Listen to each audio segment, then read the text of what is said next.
last night, President Trump tweeted, "If I am sent a standalone bill for stimulus checks of $1,200, they will go out to our great people immediately.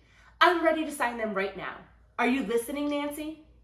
The president also tweeted, "The House and Senate should immediately approve $25 billion for airline payroll support and $135 billion for Paycheck Protection Program for small businesses. Both of these will be fully paid from the unused funds from the CARES Act. Have this money and I will sign it now." These tweets were after an earlier tweet from Donald Trump that sent the stock market down 1.34%. And we are now only 27 days away from the presidential election, with the vice presidential debate happening live tonight at 9 p.m. CNN reported Biden leading in the polls by 16 points, and Fox News reported Biden with an upper single-digit lead by almost 10%. And as of Monday, the president is back in the White House upon finishing COVID treatments at Walter Reed in Bethesda. In the United States, COVID-19 cases remain steady. My name is Teresa Von Regan, and welcome. This is your stimulus check, second stimulus check, presidential election, COVID-19, and news update for Wednesday, October 7th. Comment below and introduce yourself and where you are from. I love to see what states and countries are being represented. These updates are designed to save you time and give you nonpartisan news. Thank you for tuning in, and thank you for subscribing. And if you are not yet subscribed, consider being part of the family and consider supporting me, a woman in a man's world. #GirlPower. Before we move on, I have a gift for you. Get a free stock from Webull valued up to $1,400 when you deposit $100. And let me know in the comments below what stock you get. The Webull link is in the description of this video. Things continue to heat up with stimulus negotiations. Nancy Pelosi and the White House team continued phone negotiations on stimulus on Monday. They were agreeing on everything with the exception of how much to give state and local government and whether to give stimulus checks to those with ITIN numbers. Republican Senators Tom Tillis from North Carolina, Mike Lee, Republican from Utah, Joni Ernst, Republican from Iowa, and Kelly Loeffler, Republican from Georgia, wrote in a letter to the Congressional Budget Office Director, "It is unfortunate that instead of working to help the American people, Speaker Pelosi and her majority in the House of Representatives are taking this opportunity to advance the economic well-being of illegal immigrants."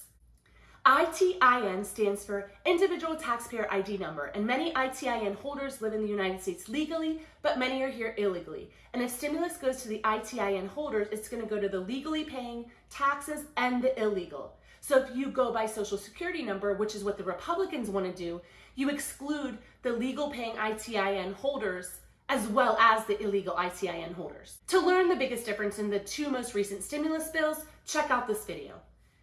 After it looked as if stimulus negotiations were progressing great, President Trump tweeted, "Nancy Pelosi is asking for $2.4 trillion to bail out poorly run, high-crime Democrat states, money that is no way related to COVID-19. And we made a very generous offer at $1.6 trillion, and as usual, she is not negotiating in good faith, and I'm rejecting."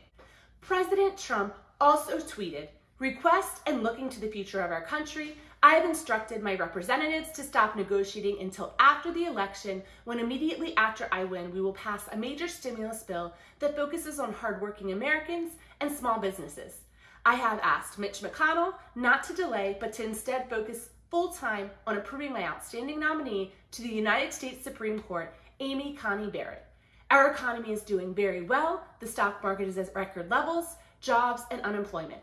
The Senate will begin the nomination process on October 12th for Amy Coney Barrett. October 22nd, the Senate is scheduled to vote on the nomination. However, Democrat Minority Leader Chuck Schumer is stalling with COVID tactics. Schumer said if it's not safe for the Senate to meet in session, it's not safe for the hearing to go forward, adding that virtual hearings are not sufficient for something as important as a Supreme Court nomination. A virtual hearing is virtually no hearing at all. Though Democrats cannot stop virtual hearings from taking place, Schumer said Democrats will procedurally use every tool in their toolbox to delay any future votes in the committee or on the Senate floor. Senate Majority Leader Mitch McConnell conceded on Hugh Hewitt's radio show Friday morning that moving forward on the timeline will require all hands on deck from his GOP conference. He called COVID-19 the biggest enemy standing in the way of Barrett's confirmation. Mitch McConnell also said, "I think every precaution needs to be taken because we don't anticipate any Democratic support at all, either in the committee or on the full Senate," McConnell said. "And therefore everybody needs to be in, all hands on deck." So going back to what's going on with stimulus, what the president tweeted could very well be a negotiation tactic trying to force Democrats to drop the price of their bill. Jerome Powell, the money printer, says there is a low risk for overdoing stimulus. Fed Chair Powell warns of economic tragedy if America can't control coronavirus. U.S. coronavirus cases remain steady, a little under 40,000 cases daily, with the total COVID-19 cases being over 7.4 million and deaths close to 210,000. I know you just want to know, when will I get my stimulus money? Well, check out this video to see a timeline of when you may get stimulus. My personal belief is President Trump's tweets were a negotiation tactic. Will they work? What do you think? Tell me below. I thought that someone was going to give a stimulus before the election. People who want to get reelected, as I said, want to give money. However, after the president's tweets, I'm not sure. This completes your stimulus package and your news update for Wednesday, October 7th. I will be continuing to follow these stories.